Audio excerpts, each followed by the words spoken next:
జిల్లా యాకన్నగూడెం వద్ద రాళ్లవాగు వంతెన కుంగిపోయింది.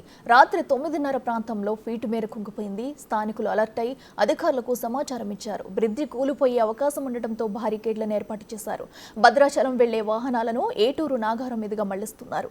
ఇసుక లారీల కారణంగా బ్రిడ్జి డ్యామేజ్ అయిందని స్థానికులు చెబుతున్నారు.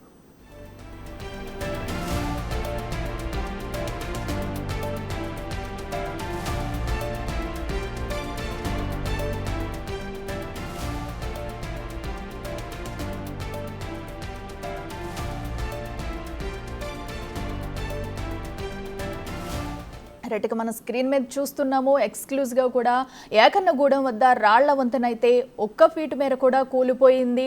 అయితే దీంతో కూడా ట్రాఫిక్ను మళ్లించారు అక్కడ అధికారులు. అయితే ప్రస్తుతం అక్కడ వంతెన నిర్మాణానికి కూడా వంతెన కూలిపోవడంతో కూడా అధికారులు అయితే చర్యలు తీసుకుంటున్నారు. ఇదే అంశానికి సంబంధించి మరింత సమాచారం మా ప్రతినిధి వేణు అందిస్తారు. వేణు, చెప్పండి, మనం చూస్తున్నాం వంతెన అనేది ఎంత మేర కుంగిపోయింది అనేది కూడా. అయితే ఎప్పుడు ఇది జరిగింది అంటే దీనికి ఇంతకు ముందు ఇలా ఎప్పుడైనా జరిగిందా? ఇదే తొలిసారి జరిగిందా? ఇప్పుడు అక్కడ ఎలాంటి ట్రాఫిక్ ఆంక్షలు విధించారు? డీటెయిల్స్ ఏంటి?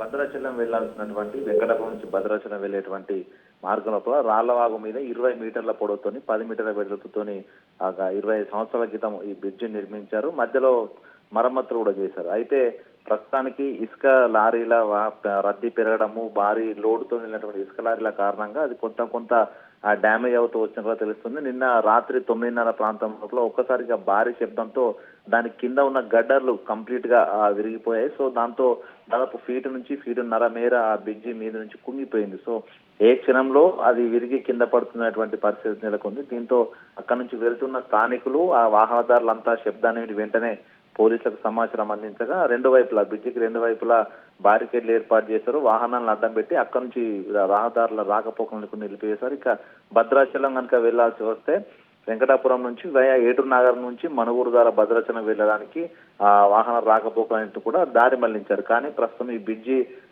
కొలాప్స్ కావడంతో దాదాపు 3 కిలోమీటర్ల మేర ఇసుక లారీలు కూడా అక్కడే చిక్కుకునే పరిస్థితి కనిపిస్తా ఉంది. ఇక నిన్న ప్రమాదం జరిగిన సమయం లోపల దానిపై ఎటువంటి వాహనాలు లేకపోవడంతో భారీ ప్రమాదం తప్పిందని చెప్పుకోవచ్చు. అయితే ఈ యొక్క రాళ్లవాగు మీద ఉన్న వంతెనను గతం నుంచే దీన్ని కొత్తగా నిర్మాణం చేయాలంటూ కూడా ఎన్నో ఏళ్ల నుంచి డిమాండ్ ఉంది. ప్రధానంగా 2 వీలర్స్ కానీ అటు పక్కనటువంటి భద్రాచలం వెళ్ళేటువంటి ఇతర వాహనాలు కానీ వెళ్ళడానికి కూడా వీలు లేకుండా పూర్తిగా రాత్రి సమయంలో కంప్లీట్ గా దాదాపు 1000 నుంచి 2000 లారీలు భారీగా ఇసుక లోడుతో వెళ్లడంతో ఆ అధిక బరువుతోనే ఆ యొక్క బ్రిడ్జి కుంగిందని కూడా తెలుస్తుంది. దీనికి సంబంధించి అధికారులు అయితే ప్రస్తుతం మరో బ్రిడ్జి నిర్మాణానికి అయితే ప్రస్తుతం కూడా చేస్తున్నారు. కానీ అకస్మాత్తుగా ఈ బ్రిడ్జి కొలాప్స్ అవడం, మరోవైపు ఒకవేళ చిన్న వాహనం వెళ్ళినా కూడా ప్రస్తుతం పూర్తిగా కూలిపోయి కింద పడిపోయే అవకాశం ఉంది. సో దీంతో మరి కొన్ని నెలల రోజుల పాటు కూడా ఈ రహదారి కూడా మూసేసే పరిస్థితి కనిపిస్తుంది. సో మొత్తంగా నూతన బ్రిడ్జి నిర్మించే వరకు కూడా వయా వెంకటాపురం ద్వారా భద్రాచలం వెళ్లే